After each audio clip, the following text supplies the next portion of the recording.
I really resonate with the idea that I don't balance it. I don't strive for commercial success. I don't strive for, commercial viability, any of that stuff, because at the end of the day, we're making art. And if you create something that you can resonate with, that you can, really value yourself, then that will be successful because you are the most passionate about it. You make music for yourself, not for your audience. And then when you do that, then your audience resonates with it because it's so personal and so emotional. So yes, of course, like if you want to sound like, XYZ band and you didn't double your guitars, then I'm going to recommend you double your guitars, But besides that, I'm not trying to strive for commercial viability at all. This is the Self-Recording Band Podcast, the show where we help you make exciting records on your own, wherever you are, DIY style. Let's go. Hello and welcome to the Self-Recording Band Podcast. I'm your host, Benedikt. If you are new to the show, welcome. We appreciate you. This is the place where we help you make exciting sounding records from your home studio. If you are already a listener, welcome back. We always love to have you here.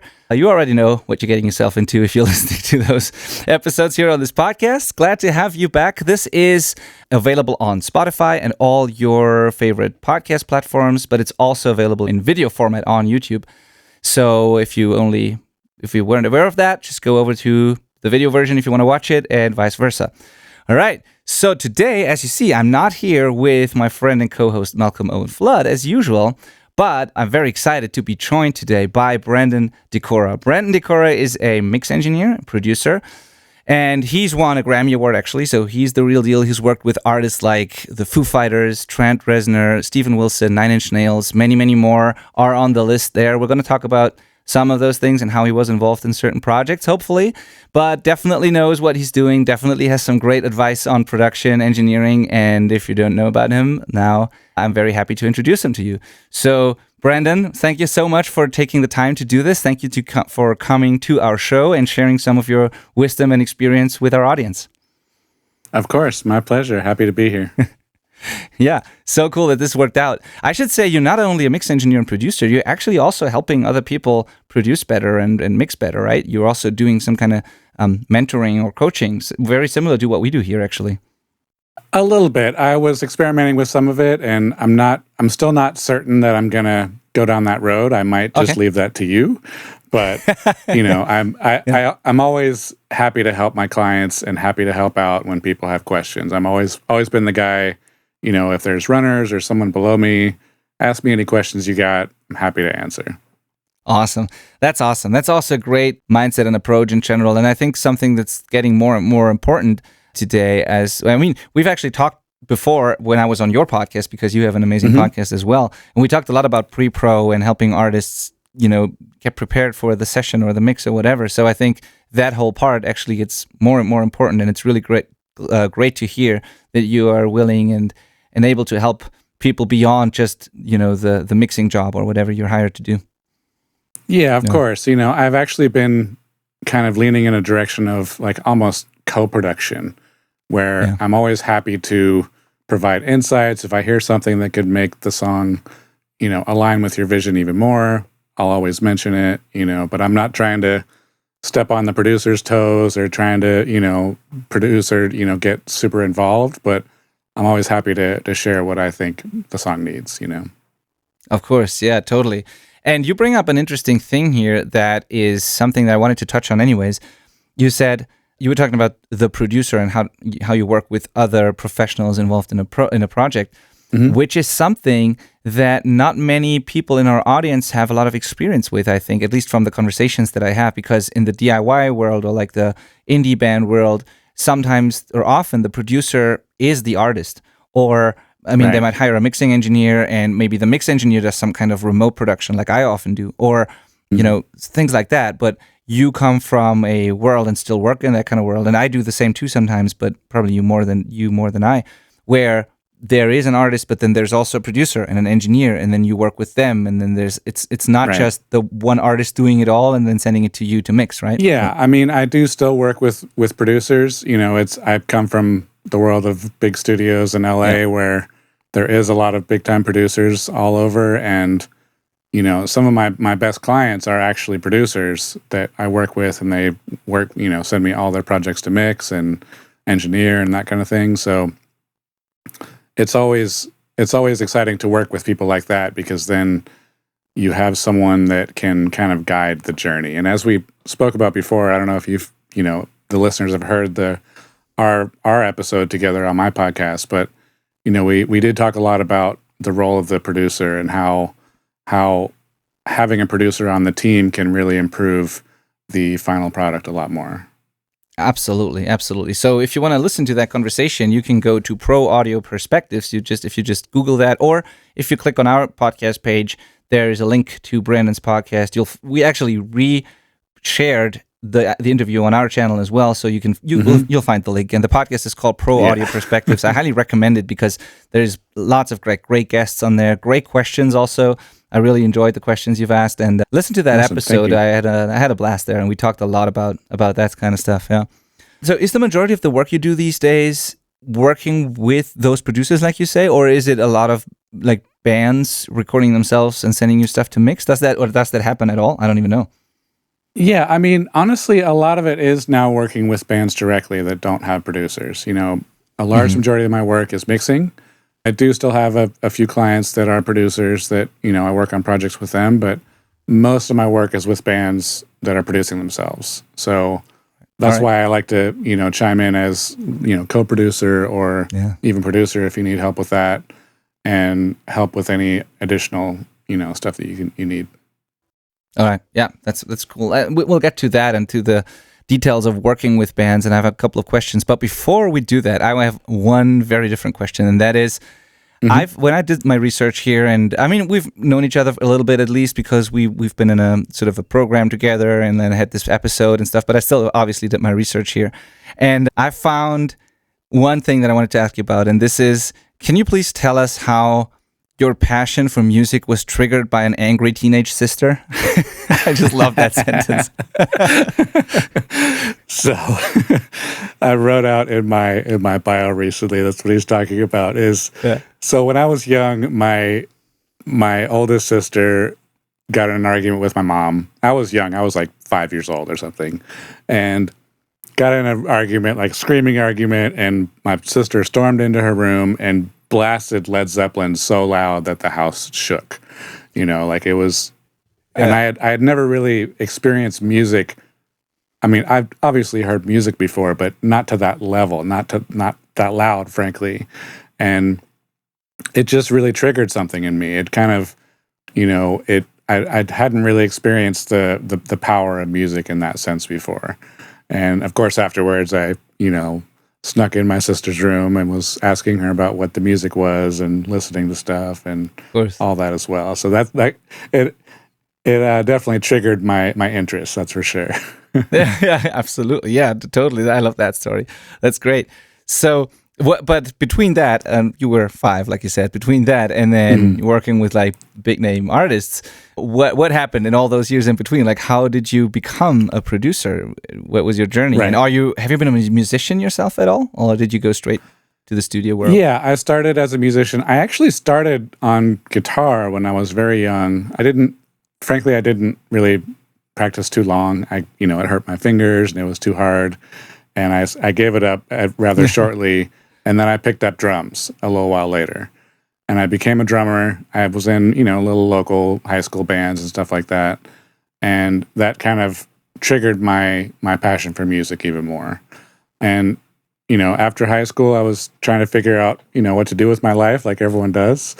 And, I went to a concert, and local concert at a theater, and I saw the sound guy behind the board, and I saw the console and all the equipment, and I was like, that's really cool. I know I don't want to do live sound because it's too scary. But I was always interested in studio production and how, these amazing sounding records are crafted and created. And so Cool. I did my research, found a recording school, went and did that, and ended up in Los Angeles, and did the traditional route of.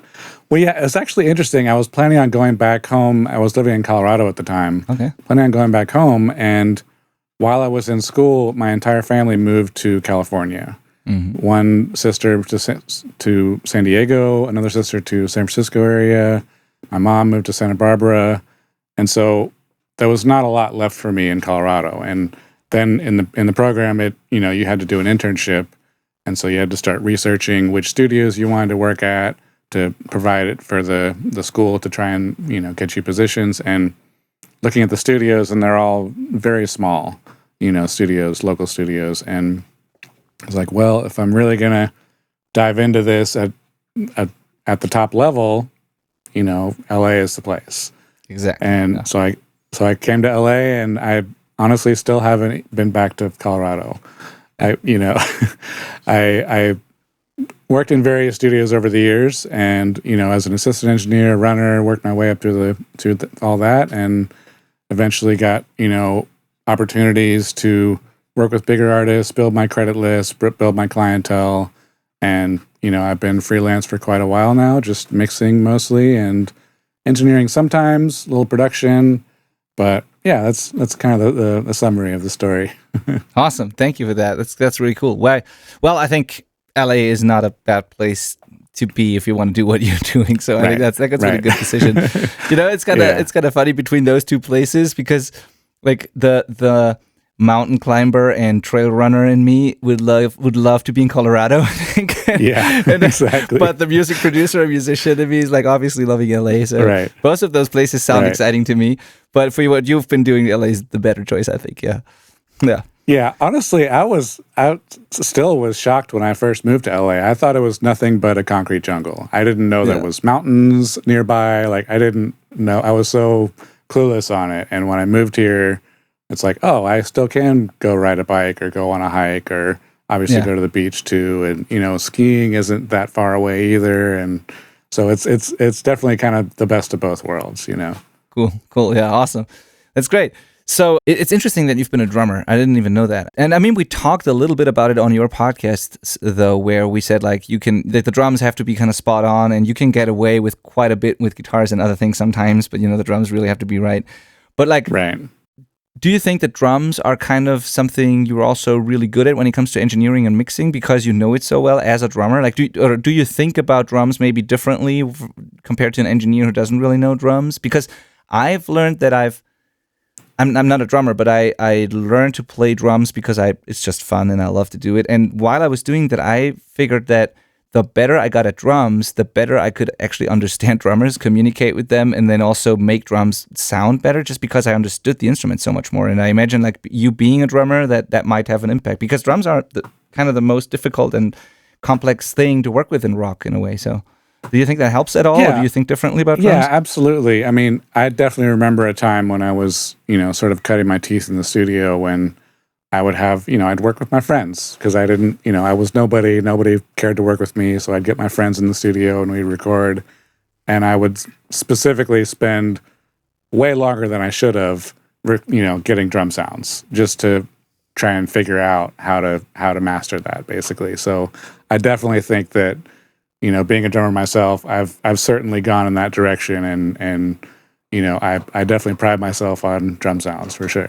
Yeah, that's cool.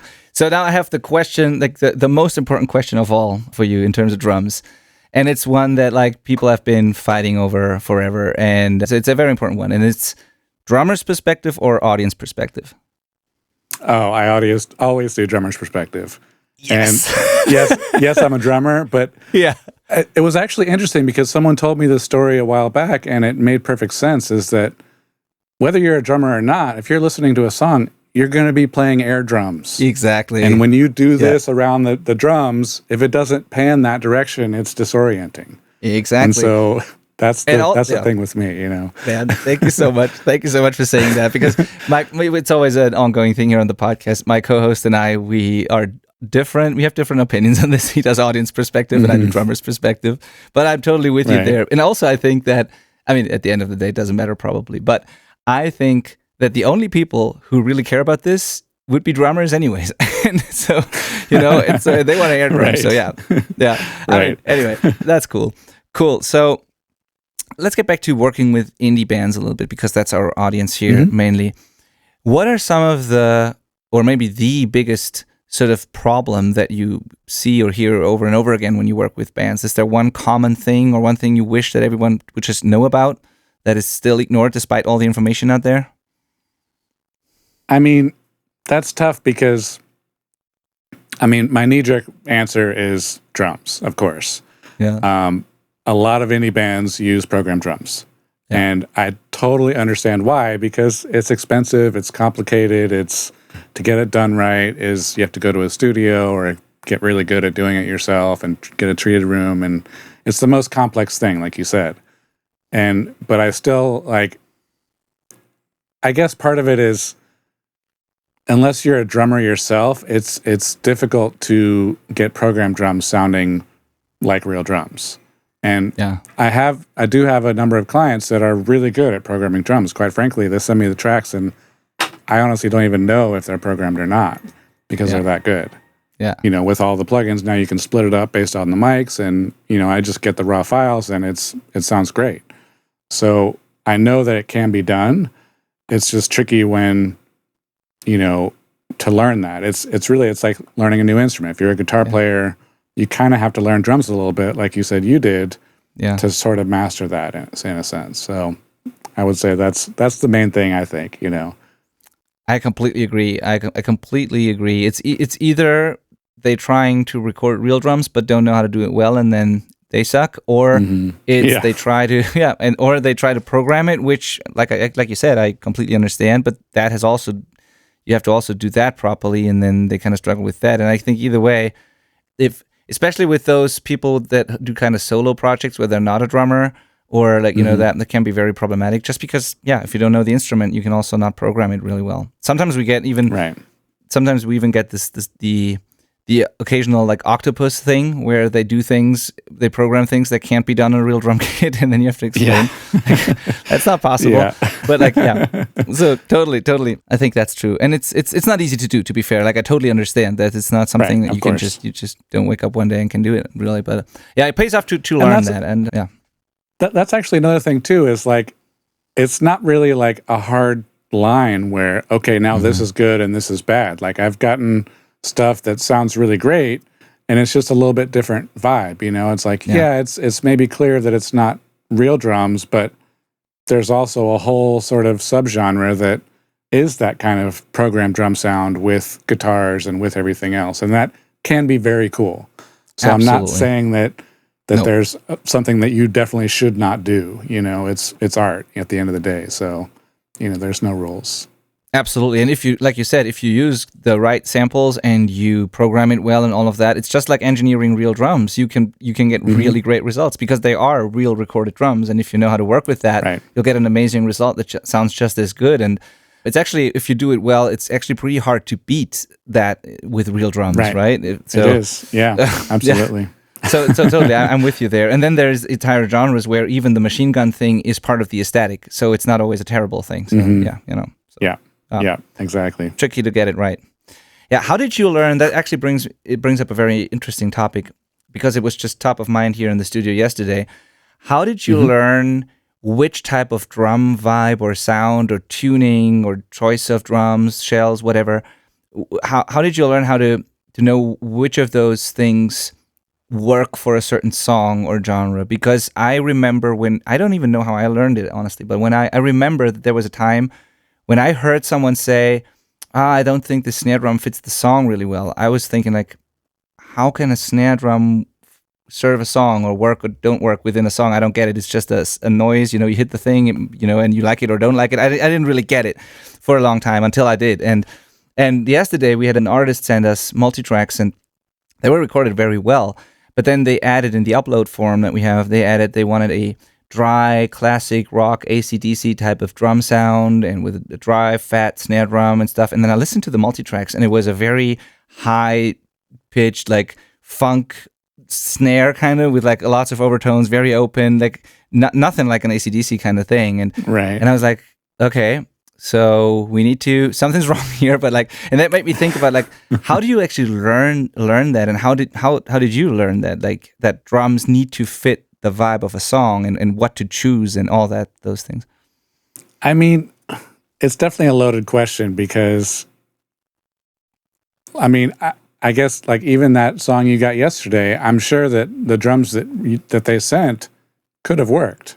You know, absolutely. It's just if they didn't give me that info, I would have just run with it. Exactly. It's just their preference of wanting that AC/DC sound and wanting something else. And so it's almost like anything can kind of work if you build it around it. Now, there's obviously, you can go into detail and like tune the drums to the key of the song and, you know, adjust the length of the snare rattles to be just the right length so it's not taking up too much room or too little room. You can really go into detail, but at the end of the day, like, honestly, 9 times out of 10, I will go with what has been given to me or what the drummer shows up with for the sound, you know? And it's like, if they say, oh, we're actually going for something else, like, well, why did you bring this drum then? You know, why is it, you know, like, let's work on getting it right. But it's, you know, because anything is possible, it's like, you can easily use what you have and make it work for whatever song, you know. And I think that's the end goal. Like, it's tricky to fall into the rabbit hole of, you know, oh, I want it to sound just like this AC/DC sound or this, you know, Foo Fighters sound or whatever it is, and send over exact references for that. But at the end of the day, you know, anything can work. So, oh, I'm with you there. Oh, that's cool. That's a good answer. Yeah. But did you still do a lot of like intentional listening, trying to figure out which kinds of bands use which kinds of sounds, or like how do you even, like, I don't even remember, like I said, for me, maybe it just comes over the years, like with experience and just listening a lot. But did you ever do any intentional sort of research on that topic, like which kind of drum sounds for which vibe and which drum materials and whatever? I mean, a little bit, like obviously their references will play a big role, you know, if they have stuff that's heavily influenced by them, or oftentimes if, you know, if I have clients that can't decide on what references they think should be, like, I always say, like, well, what band would you open for? What band would open for you? What would you be playing a festival bill with? You know, what is similar stuff? And then you can go to that and see the sonic taste. Like one thing I did recently, which was kind of eye-opening, is I put together a list of all my biggest influences, like growing up as a kid, you know, music-wise, and I was just listening for production cues and notes. And I realized that, you know, the vocal and a lot of other elements were really dry, really in your face.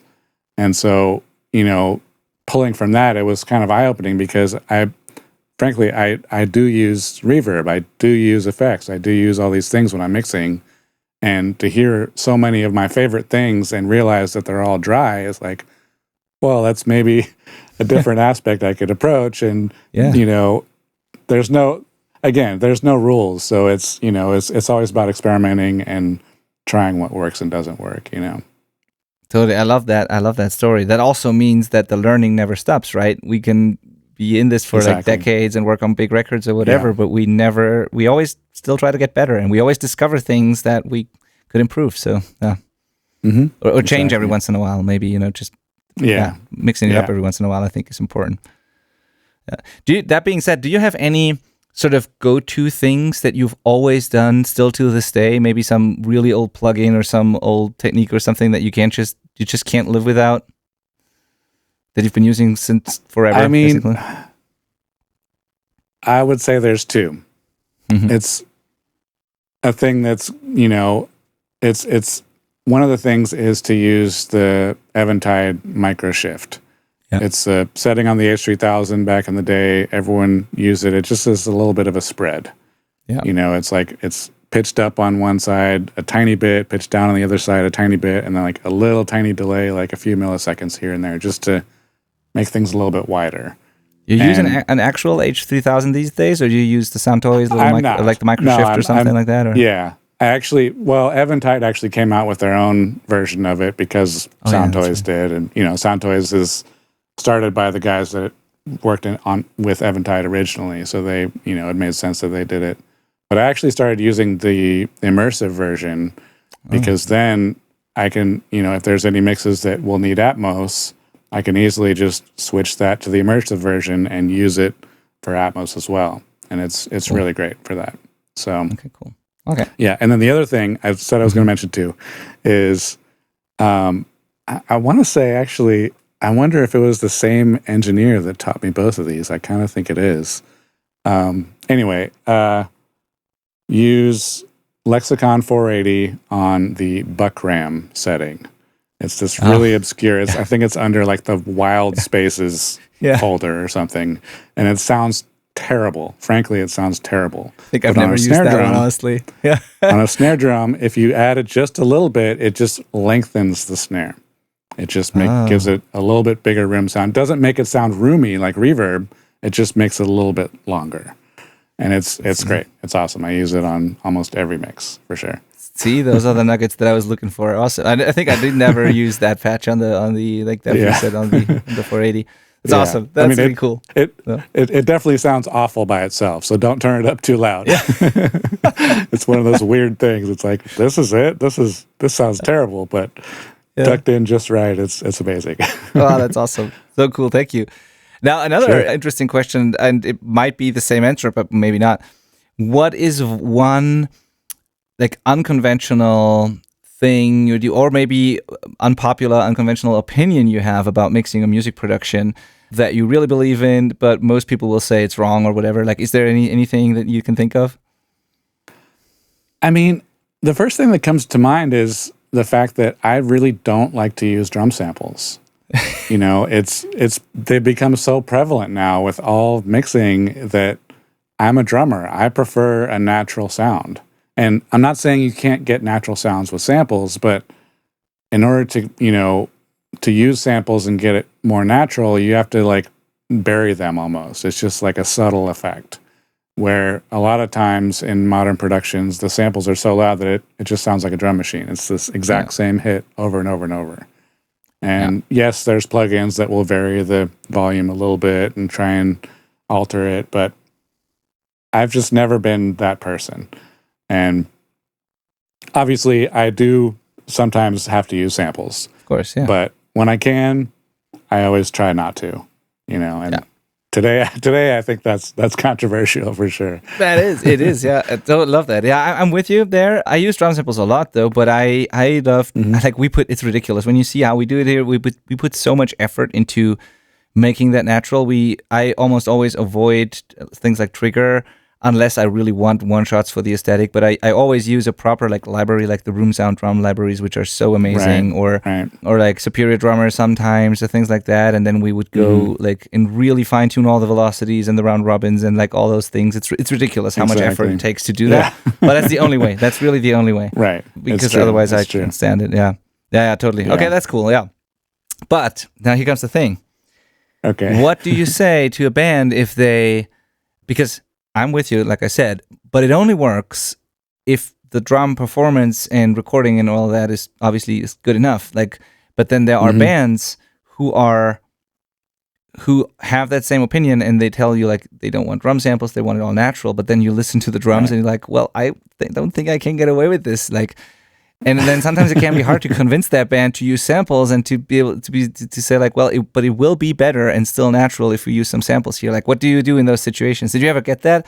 Because unfortunately, maybe it's just me, but unfortunately, many of the bands that are really against using drum samples are not necessarily the best bands or drummers or like have the best sound, so they are against it, but then at the same time they don't have the source tracks to really be able to support that. So right, of course. So, it's tricky. I mean, it all comes down to communication, really. It's like if with any subject, if there's something that an artist wants that they haven't given me with their files, I'll talk to them. It's like, hey, look, I have to do this thing in order to get to this destination that you want to go. Yeah. I can try 2 different versions. Sometimes I'll do that, where I'll do with and without. I'll send over like, okay, this is, what you really wanted was this reference track, and they clearly used drum samples, and they say you didn't want it, but here's a version with and without, and you can decide. And sometimes they still say, no, we don't want the samples. We get it. Thank you for doing that. But that way it gives them a choice, and it brings them into the conversation. The worst thing is to, make choices and say, well, this is what you want, so this is what I did. It's like, well, that's so different than what we've sent you that we don't like it and we're not comfortable and everything else. But, just to involve them in the process is the biggest thing for sure.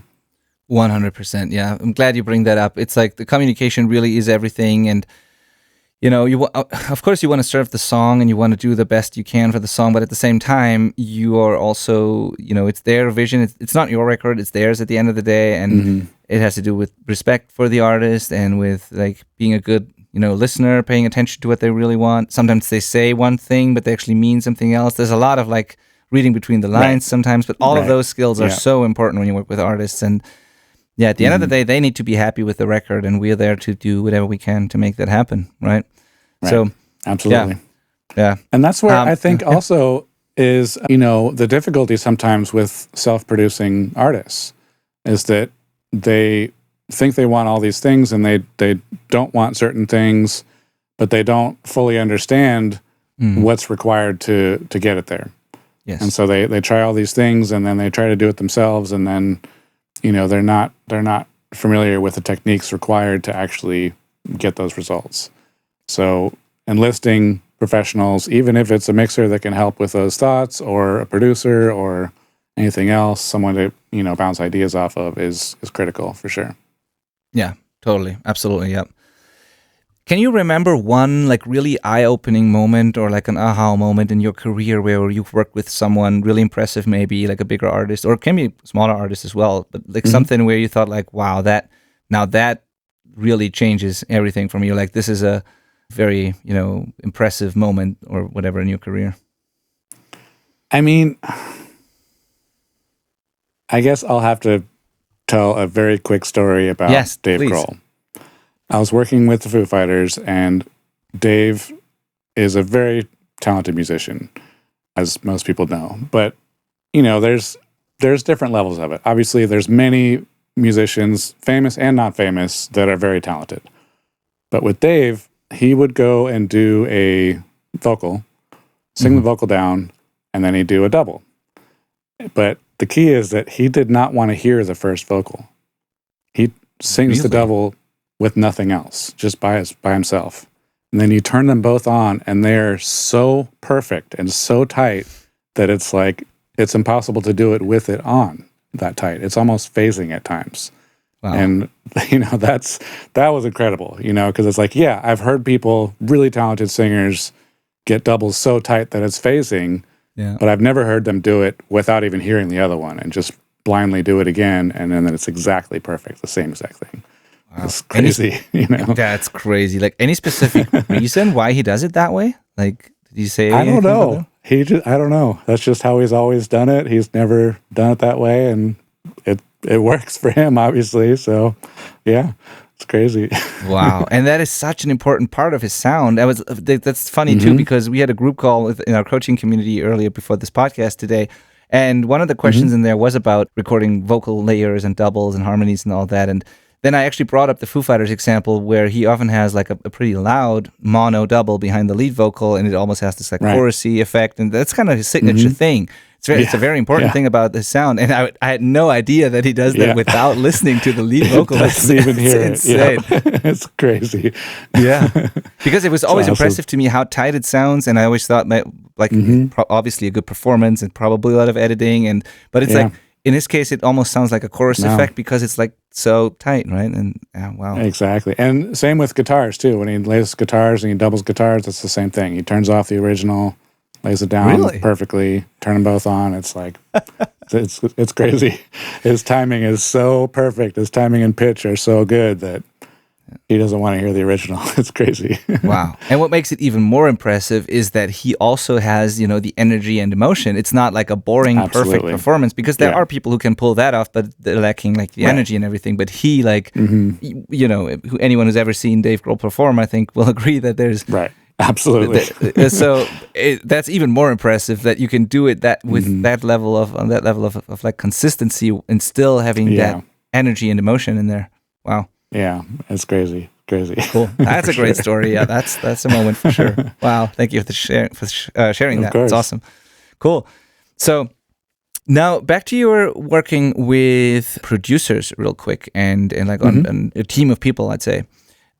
Is it something that like, does it ever happen to you that the band like contacts you and they want something and the producer wants something different and then you kind of have conflicting information there, or is there anything like do you always have this one clear person to talk to for every project like that? Or because I know these stories and I've experienced it myself where sometimes the more people are involved, the more difficult it can be, and even worse if there's an AR person or whatever, and then it gets really complicated at times, Of course. So usually I try to limit that. I mean, if it's a producer, then typically they're the ones talking with the band about notes and everything else, and they come to a consensus before they come to me with notes.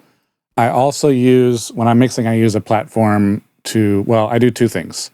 I have a platform that I use where I can upload the mix and then they can input their notes directly on a web page. And different people can input different notes, and you just put your name and say, oh, Johnny wants the vocals up and Bob wants the guitars down or whatever it is, So that kind of eliminates that because then everyone else can see everyone else's notes.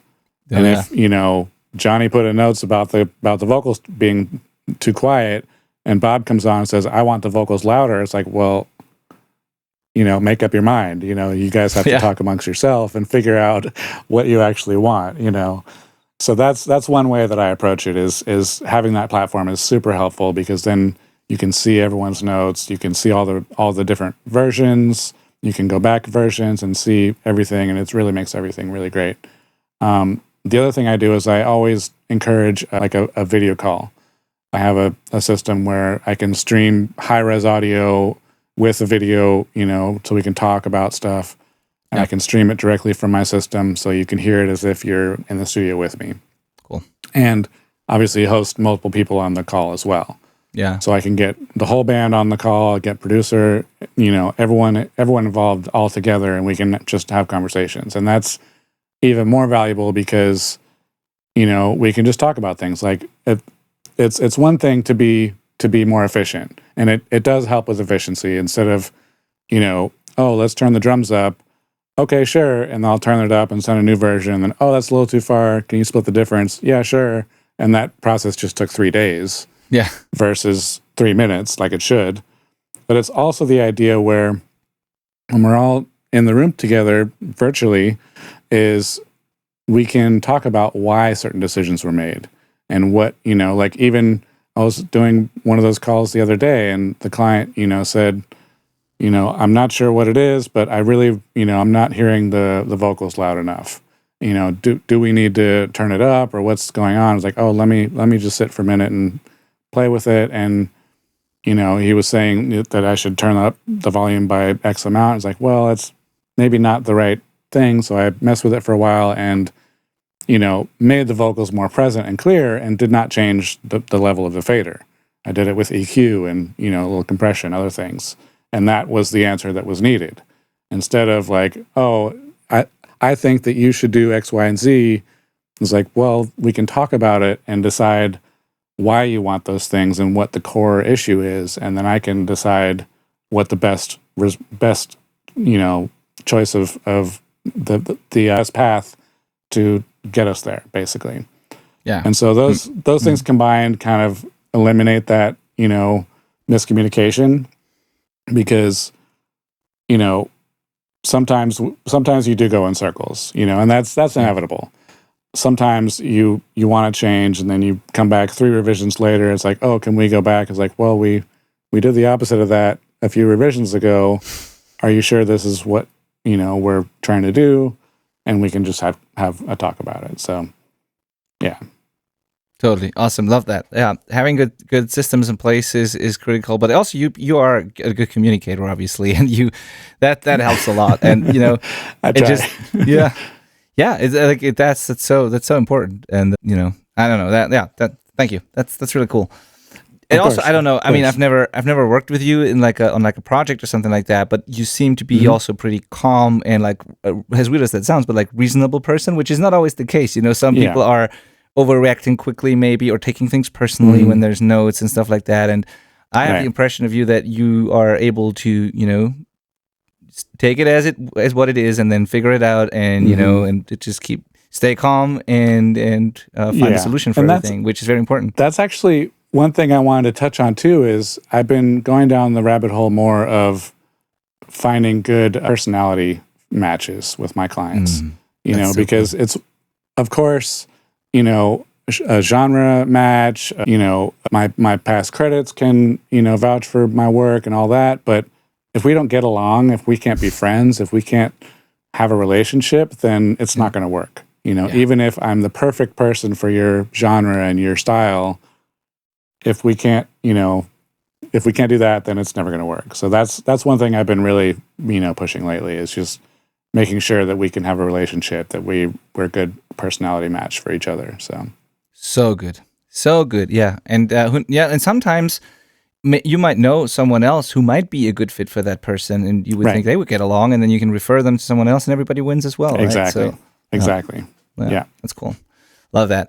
So I want to actually give one question back to you that you asked me on your podcast, and that was Okay, sure. because I loved that question. And honestly, I even got a few emails from listeners of I don't know if they're listeners of your show or mine or both, but I got a few emails, and all of them, like, that's the funny thing, all of them were about this question.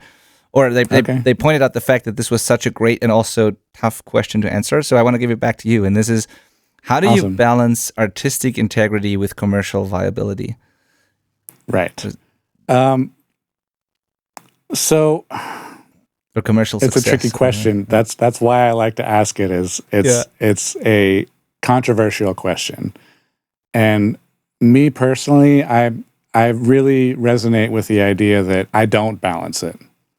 I don't strive for commercial success. I don't strive for commercial viability, any of that stuff, because at the end of the day, we're making art, and if you create something that you can resonate with, that you can really value yourself, then that will be successful because you are the most passionate about it.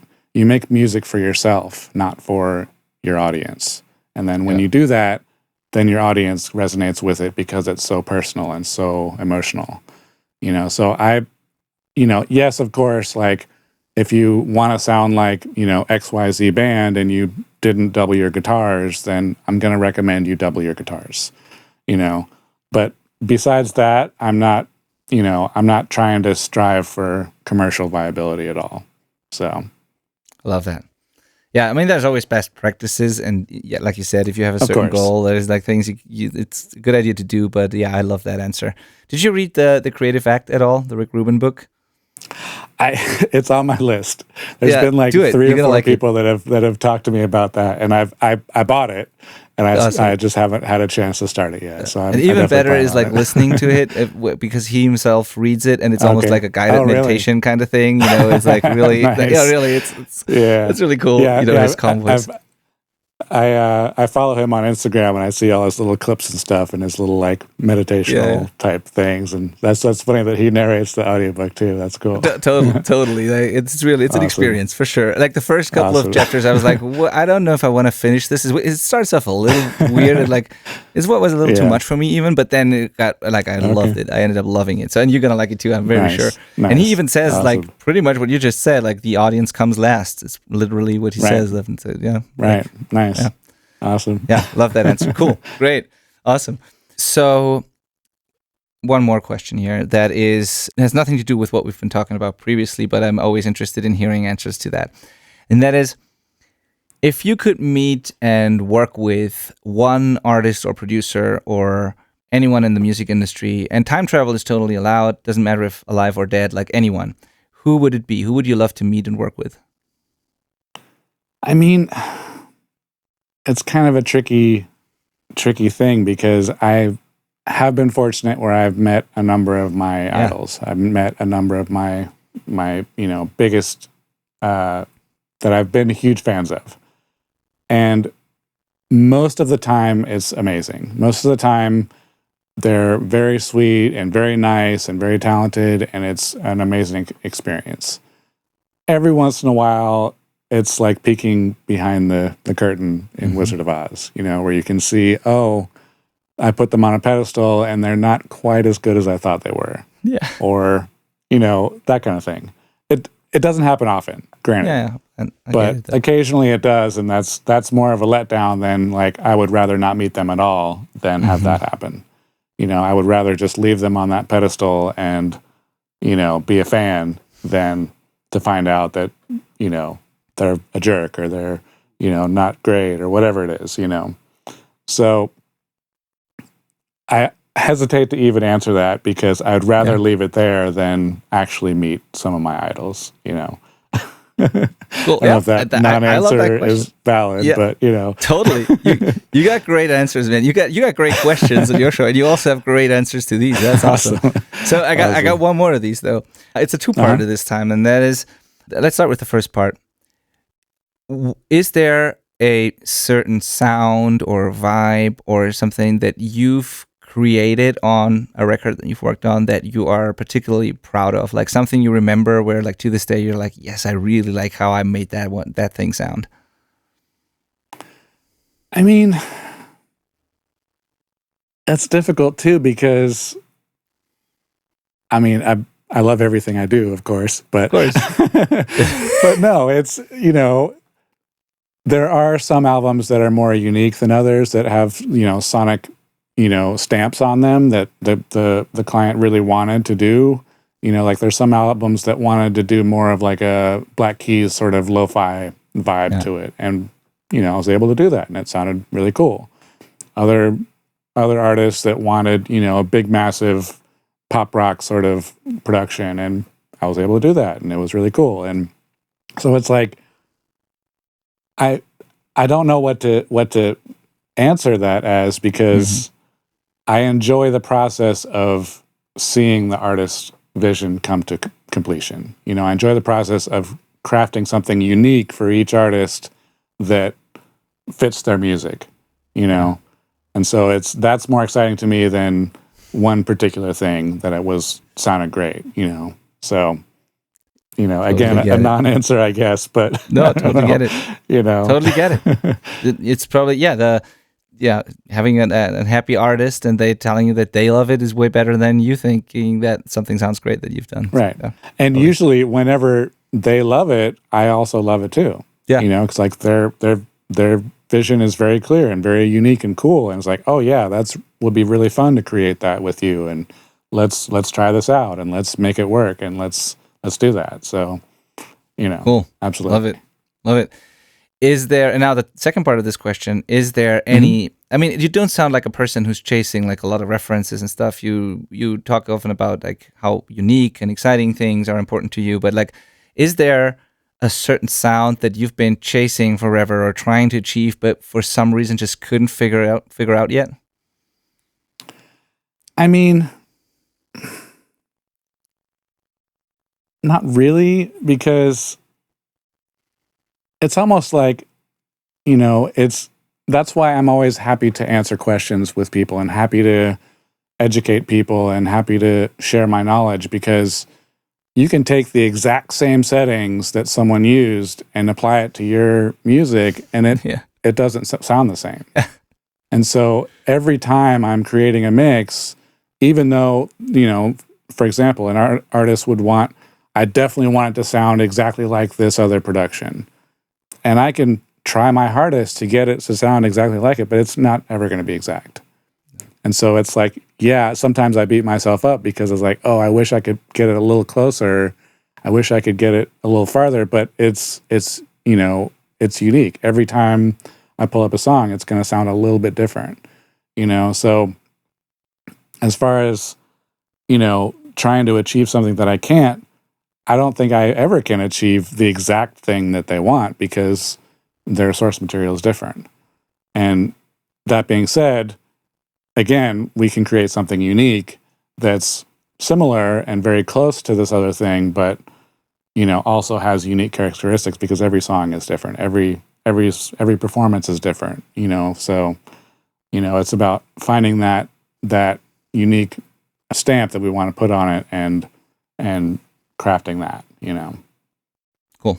Yeah, awesome. Again, great answer. love these answers. They're way better than what I expected. This is very much more interesting than just being like, well, yeah, that's this one sound. That's way better.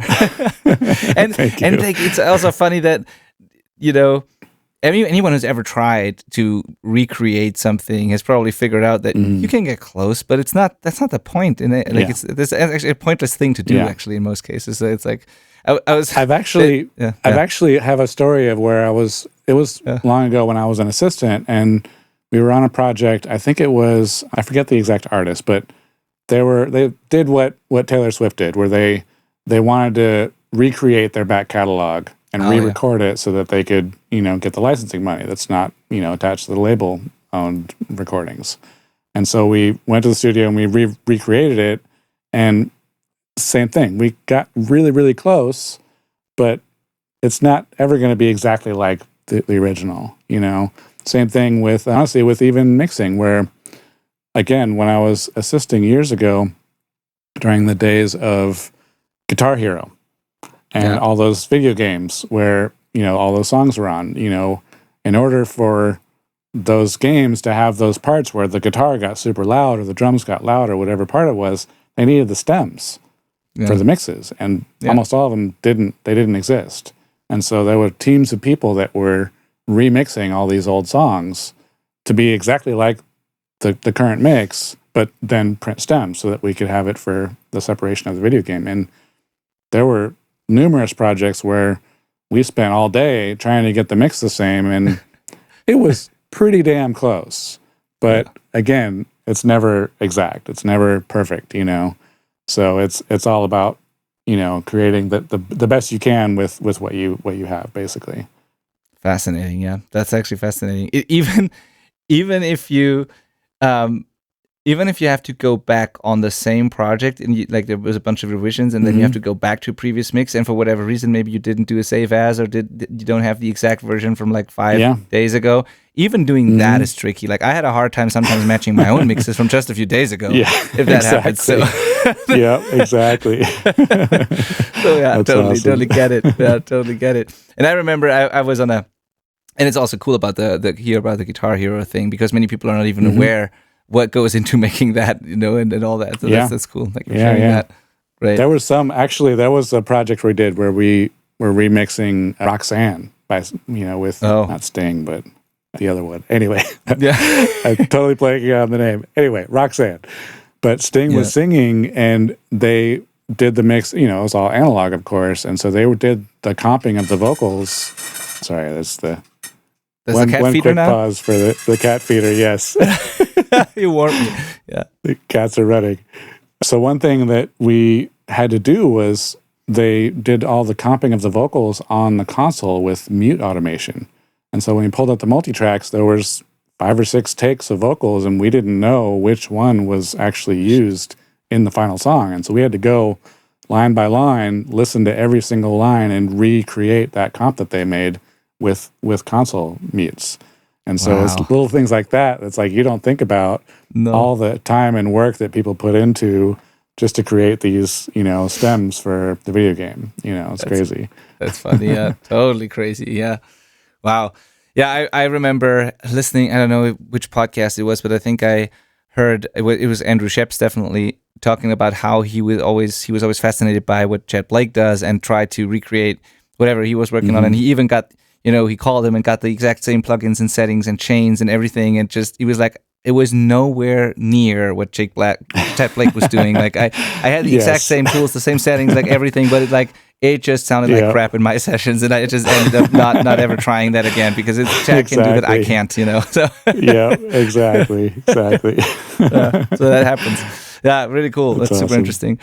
What are you doing mostly, like, currently now? Because I remember on your podcast you told me that you actually thought about getting more into production again. It wasn't a decision you made, but you said like maybe you were thinking about like even doing more production again and not just mixing. So has that happened yet, or what are you working on right now currently? Yeah, I mean, I'm still mostly doing mixing. I'm open to doing production. I have done a little bit of it lately, but it's also where, like I said earlier, I'm open to doing co-production as well. Yeah. Like I'm happy to come on the project as a mixer and just offer little production changes or little tweaks that can help the song, instead of like starting with a band from the very beginning and going, okay, let's go to the rehearsal studio, let's work out arrangements, let's work out all these different things that a producer does.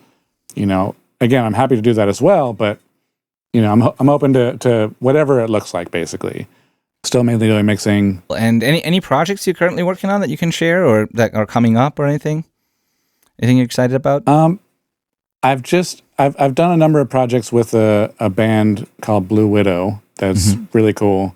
I just finished up one more song that should be coming out relatively soon with them, and I'm about to do another album from an artist named Chris Newcomb. Okay. Smaller artist, but it's his first major album. We did one song already, and we're about to start with the whole rest of the process, and that's going to be, I'm not sure when the release date will be, but there's a number of projects for sure. That's cool. That's awesome. Yeah, and but most of them mixing still, and then yeah. Okay, cool. Because I am asking because I really think that we actually need more producers again. Like everyone turns to, like all the producers, it seems like many of them turn to mixing and stop producing, and bands do it all themselves and whatnot. But I really think we need good producers again. Like I can tell from like the stuff that I'm hearing out there that we're in desperate need of producers or people teaching people how to produce properly, one or the other. But people need to know about production. And there is one other project where the client hired me to mix, and then it's like, okay, we're definitely going to do the mix, and then let me just get the song's not finished yet, let me just wrap it up in the next few weeks and I'll get back to you. And he messaged back a few weeks later, is like, look, I'm having a really hard time, like, can you please help produce this with me? I need more than mixing. And so I was happy to, and I helped him work through the arrangements of the songs and kind of revisit a few things. And it was interesting because it was all remote, it was all over the internet. He lives in a different state.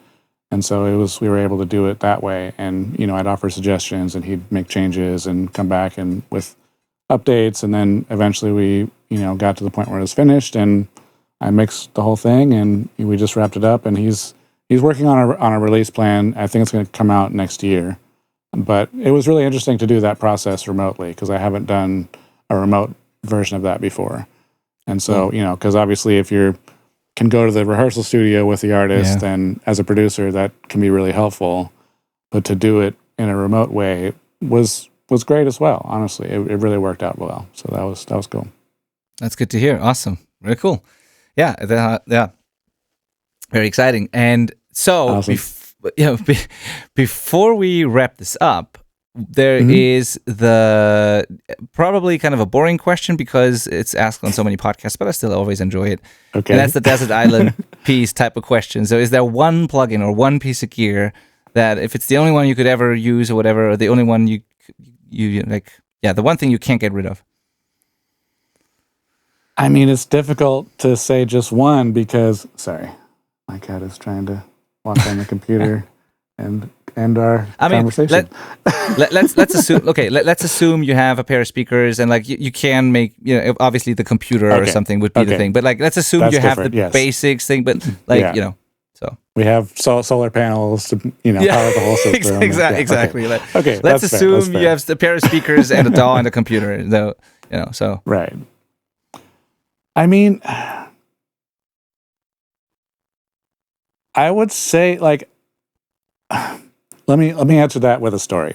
Oh yeah, those are the best.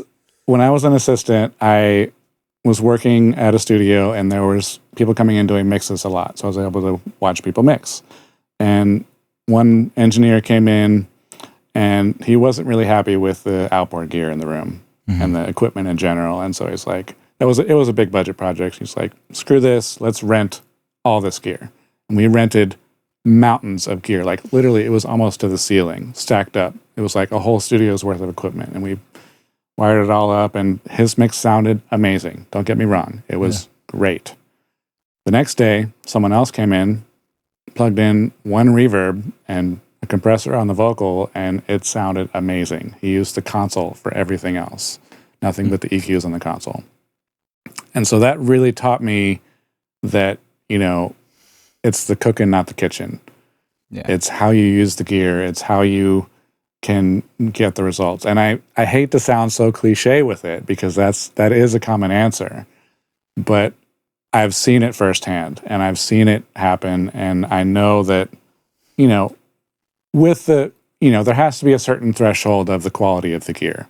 Let's start there. Like, it can't be, the $10 piece of equipment off of eBay or whatever it is that's total garbage, and you put something through it and it sounds worse. Yeah. It can't be that, obviously. Yeah. But as long as the general quality level is there, you can kind of use anything. And so to answer that question, I could be happy with the DAW and the default plugins if I really had to be. Yeah. You know what I mean? Because I've trained myself enough to be able to use those tools and use whatever I need to get those results. And yes, a really great, well-stocked kitchen makes the job easier. It's not necessary.